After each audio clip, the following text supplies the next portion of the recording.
பலியிடுகிற பலி செலுத்த வந்த மனுஷனை பலி செலுத்த விடாதபடி தடை செய்தார்கள்.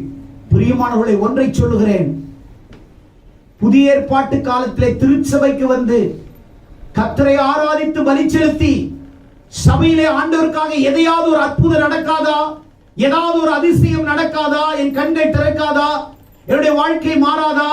என்னுடைய தொழில் மாறாதா? என்னுடைய குடும்ப வாழ்க்கை ஆசீர்வாதமாய் மாறாதா என்று அங்கலாய்க்கக்கூடிய ஜனங்கள் ஏராளமாய் இன்றைக்கு சபைக்கு வருகிறார்கள். சபையிலே வந்து அமர்ந்து கொண்டிருக்கிறார்கள்.